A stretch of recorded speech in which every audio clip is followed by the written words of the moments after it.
Kamusta mga Repapits? Maraming salamat sa inyo sa pagbili ng aking paid content or pagrenta ng aking paid content. Sa video na to ay gumagawa ako ng sneak preview kung ano nga ba ang nilalaman nitong video na to. Ipapakita ko sa inyo at ituturo ko mismo sa inyo once na itong video na to ay nirentahan nyo. Pero hindi ko totally bibigay ng information ngayon, pero bibigyan ko lamang kayo ng konting sneak preview or initial information ng nilalaman nitong aking paid video. Okay? Ang scenario, nabili mo ang Robinson Corporation, bumili ka ng 100 shares sa presyong 28 peso and 75 cents. Okay? Per share. 28 pesos 75 cents per share mo nabili. Ngayon, nung binili mo siya, hindi mo alam ang average price. So, wala kang idea kung overpriced ang binili mo or buy below the price ng pagkakabili mo, at saka hindi mo alam kung gaano kataas at kababa ang itataas, bababa o yung hindi mo alam yung total allowances, kung makakahinga ba ng maayos itong stock na hawak mo, or kung ito'y hihinga lang ng konting kapiranggot, parang ganoon, tapos hanggang doon lang yun, tapos sa sobrang liit ng space, sa sobrang liit ng space niya ay tamang, kumbaga imbis na dapat mula dito sa taas hanggang dito, so ang haba, ang laki ng space para huminga yung iyong stocks. Pero kung halimbawa na dito ka lang sa area na to, tapos yung pinaka-maximum nandito lang. So, pabalik-balik ka lang, pabalik-balik, ang daling bumalik nung bumaba, tumaas yung presyo. So, hindi mo matatimingan. Hindi katulad yung, kunyari, simula all the way dito sa baba, 0 cents all the way to 1 peso or all the way to 2 peso, something, mga ganun. So, ang haba nung itataas, ibababa, itataas, ibababa. Alam niyo yan? Ngayon, makikita natin usually dito, ang sabi dito, last price. Ang last price ay 9 peso and 58 cents. Pero yung previous price ay 9 peso and 70 cents. Ngayon, paano mo ngayon totally maiintindihan kung ano ang mismong average price nitong To Go Group, halimbawa? Paano mo malalaman ang average price niyan, average market price?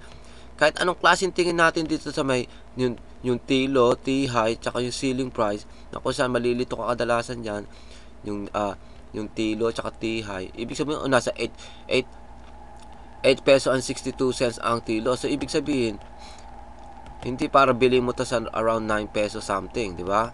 Ngayon, makikita natin yung T-high, ibig sabihin, yung parang pwedeng itaas nito ay 10 peso and 53 cents lang.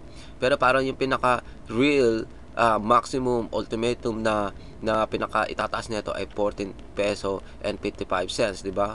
Parang ganon. Ngayon, paano natin malalaman na ito ay panalo tong presyo na to na bibili natin? Katulad yan, 9 peso and 58 cents yan. Pero ang asking price ng ay 9 peso 61, 9 peso 62, 63, 64, 65. Di ba?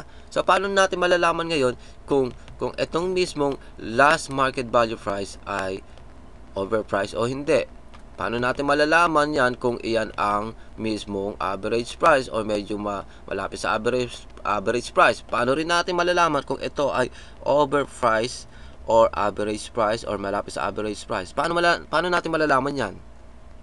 Okay, ngayon doon nababagsak itong serbisyo na ino-offer ng isang kulokoy na kilala at yung mismong ino-offer ko dito sa aking paid video content. Okay? So, nabili natin ng 28 peso and 75 cents a share yung Robinson. Meron tayong 100 share. Pagkabili natin yon, alam nyo, pag sa tayo bumibili ng kahit anong klaseng stock, kapag kabili natin yon, masusurprise tayo na mas malaki yung average price kesa sa pagkakabili mo. So, ibig sabihin, kung mas malaki ang average price kesa sa pagkakabili mo, ang laki ng tsansa o tamang instant kang talo. Okay? Binili natin ng 28 peso and 75 cents, which is ito. And naging last market value price, which is yung ganito, naging last market value price ay ito.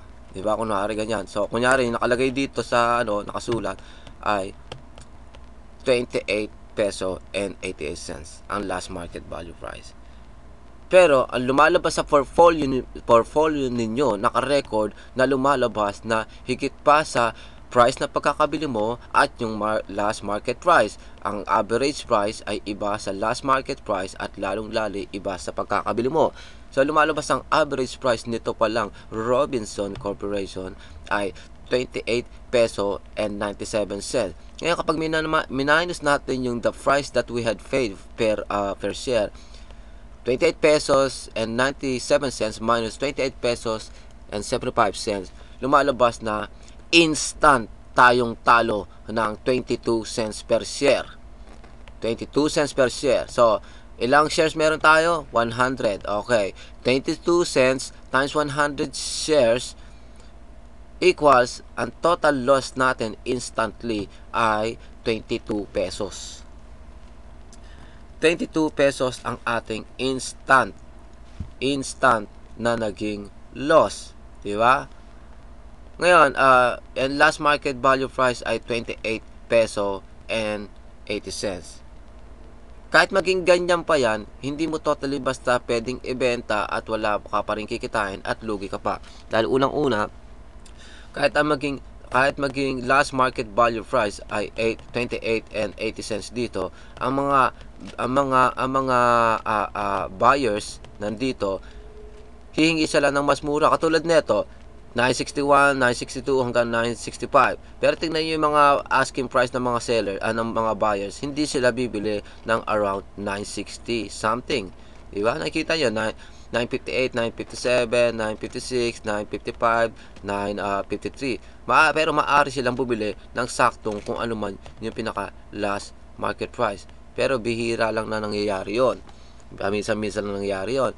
O ngayon, paano mo mabebenta? Unang-una, kahit ibenta mo sa 28.70 yan, iisip mo, panalo ka ng 5 cents, hindi ka panalo. Lalo na kung halimbawa 100 shares lang ang hawak mo. Mabuti sana kung nasa 1,000 shares yan. 10,000 shares yan, medyo pa. Pero maliit pa rin yun at hindi pa rin recommended na ibenta. So may kita ngayon natin, kung meron tayong ahead of time na warning na kesyo, huwag mong bibiliin to dahil overpriced. Katulad niya, maaari na bili mo nga ng 28 peso and 75 cents at ang average price ay 28 peso and 97 cents, which is, isipin mo, tamang ano lang, di ba? 22 cents lang naman ang ano nito, layo nito sa average price. So ibig sabihin, parang hihintayin mong huminga yung 28 peso and 75 cents from amount na yon all the way to 28 peso and 97 cents para kumita ka. O hanggang sa lagpasan pa yung 28 pesos something para kumita ka. So, ibig sabihin, no, katulad sa sabi ko, imbis na nandito yung 1 cent, all the way to 1 pesos dito. So, imbis na magba-bounce back, tataas, bababa, tataas, bababa. So, lumalabas, itong average price natin at yung mismong pagkakabili natin, kakapraso lang ang ihihinga. Parang mula dito, sa taas, tapos dito, tapos, so, magiging mangyari ngayon, no, hindi mo na mahirapan ang timing dahil baba, taas dito, di ba? So, sa sobrang ikli nung itinataas, binababa niya, yung hinihinga niya o yung allowance niya, mahihirapan kang hulihin. Para kang naghuli ng isang alitap-tap na super bilis lumipad, parang ganon. Di ba? Parang ganon.